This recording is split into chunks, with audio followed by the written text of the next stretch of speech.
কি আমরা কি ত্রিপুরা রাজ্যের পাবলিক কি তার কোনো প্রেস্টিজ নেই, তার কোনো রাইট নেই?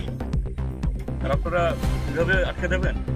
আমি তো বললাম, এখন আপনাদেরকেও বলছি, আমি রাজনীতিতে বসবো, কিছুক্ষণ থাকবো, চলে যাবো। আপনাদের কোনো অসুবিধা আমি করবো না, কোনো অসুবিধা তৈরি করে মানুষ আমরা নই। थांनाय सावखिजों सिगां दलाय हांखर गनाटिसानि पार्टीमन्त्रि गनाटिसाव थांतानि केबंनाय बदलनि आदब जितेन्द्र चौधुरी खबै खरगदाम एमएलए लाहार कासवै तोरै जाखा हाबनो रजागलिया गंगानगर हाति लाइद्रब थायो नायमथाराव बै कासवै तोरै जाखा पार्टीमन्त्रि एलओपि थै नायमथारांनि बिसिंखौ खिसासुक दंफ्लामा नौजाखा नायनायदे चिनि बांफ्लेव আপনি তো আমাকে কনভিন্স, আপনি চলুন, আপনি নিয়ে চলুন, ডাকবাংলাতে বসবো। কিছু আপনারা থাকবেন, এক দুজন কথা বলতে আসলে আপনারা একজন একজন করে আমরা ডাকবাংলাতে বসবো, আমরা আর কোথাও যাব না। এরপর আর কি কোপারেট করা যাবে আপনাদের সাথে বলুন? আর কি কোপারেট করা যাবে? ফুল কভার চাই স্যার। না না, এটা কোপারেট নয়। আপনারা আপনাদের একজন সিভিলিয়ানের তার যে রাইট কি আপনারা মনে করবেন যে না আমরা যা খুশি তাই করবো? You can do like this.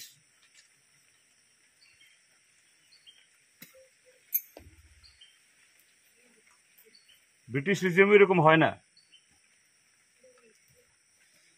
যা করছেন আপনারা। আপনি রাস্তা আটকাতে পারেন না আমার, ঠিক আছে? আমার আপনাদের অর্ডারে সিকিউরিটি চলে, আমার এসকর্ট নিয়ে গেছেন, ঠিক আছে, কিন্তু আমাকে তো নিতে পারেন না এইভাবে। না না, আমি তো বললাম তো, আমি তো কোথাও যাচ্ছি না, আমি কোথাও কোনো পাড়ায় ঢুকবো না, কোথাও ঢুকবো না, আমি ডাকবাংলাতে বসবো। আমার সাথে আরো 3 জন এমএলএ আছে। Can you stop our cartel our right like this?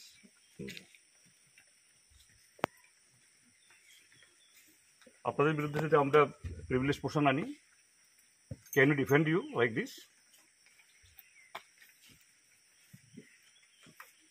আপনার সবার বিরুদ্ধে আমরা প্রিভিলেজ পোষণ আনবো তাহলে? ঠিক, আমি তো বললাম আমরা যা বলি তাই করি, ঠিক আছে? আপনারাই নিয়ে যান, আপনারা নিয়ে যান, আমরা কতক্ষণ বসবো, চলে যাব, আমরা বেড়াতে আসিনি। আর কি কোপারেট করব? আর কি কোপারেট করবো বলুন? আমরা শুধু ডাক বাংলোতে যাব। ঠিক আছে, রাখো, কথা বলছি। তো এই হলো সিচুয়েশন, যা দেখলেন বন্ধুরা, যে এই গন্ডাছড়া ঘটনা। আমি এই সময়েতে এটা আরো অন্যরকম মানে হোক, অ্যাগ্রাভেট করুক, আমরা চাই না, ঘটক চাই না। মনে প্রাণে আমরা চাই যে এখানে শান্তি ফিরুক,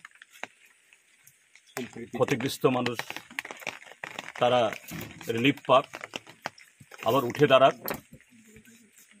শুধু প্রশাসন না, সমস্ত অংশ মানুষ তাদের পাশে দাঁড়াক। কিন্তু এটা বলতে হয় কেন হলো? যে প্রশাসন আজকে আমাদের বাধা দিচ্ছে, এই প্রশাসনের গাফিলতির জন্য হয়েছে। এখন এই সময়েতে অভাবের পিরিয়ডে কিসের আনন্দ মেলা? 1 মাস ধরে চলছে আনন্দ মেলা, ওপেন লাইসেন্স। আপনারা পুলিশ আপনারাই পারমিশন দিচ্ছেন এইসব জুয়া, মদ, গাঁজা আপনাদের চোখের সামনে। আর কিছু এই এখানকার মাতব্বরদের ইয়েতে। এর জন্য দায়ী কারা? সব প্রশাসন না, যে এখানে কিছু অ্যাডমিনিস্ট্রেশনের লোক, শাসক দলের কিছু লোক, তাদের কায়েমি স্বার্থের কারণে একটা নিরীহ জীবন গেল, এতগুলো মানুষের জীবন সম্পত্তি নষ্ট হলো, মানুষের রোজগার বন্ধ হয়ে গেল। আর আজকে সম্প্রীতির নামে তামাশা দেখাচ্ছেন। বিধানসভার সদস্যরা যেতে পারবেন না ইয়েতে। সংবিধান গণতন্ত্রের প্রতি এটা চূড়ান্ত বলাৎকার, অন্যায়। আমাদেরও রাইট আছে, আপনারা যে রাইট আটকালেন আমাদেরকে, আমাদেরও রাইট আছে আপনাদের। কি করে আমাদের আটকালেন? আমরাও আমাদের জায়গায় আপনাদের সম্পর্কে আমরা তুলব। তো এই যে নগ্ন প্রশাসন, যারা শুধু উপরতলার কিছু কায়েমি স্বার্থের কথা ছাড়া কিছু বুঝেন না, আজকে তাদের কারণে গন্ডাছড়া এত বড় ক্ষতি হয়ে গেল, সম্প্রীতি নষ্ট হলো, জীবনমাল ক্ষতি হলো। আর আজকে এখন নাগরিকের অধিকার আজকে এটা ক্ষুণ্ণ করা হচ্ছে দিন দুপুরে রাজপথের উপরে। আমরা কি করব আর? সারা দেশের মানুষ, রাজ্যের মানুষের সামনে এই যে করুণ চিত্র এটা উপস্থিত করে আমরা বিধায়ক, এখানে আরও দুজন প্রাক্তন বিধায়ক, মন্ত্রী আছেন সহ আমরা ফিরে যাচ্ছি। এই হলো দুর্ভাগ্যের চেহারা ত্রিপুরার জন্য। একটা প্রশ্ন, প্রশাসন বলতে স্বাভাবিক অবস্থা ফিরছে, আপনাদেরকে যাতে দিচ্ছে না কেন, কি মনে হচ্ছে?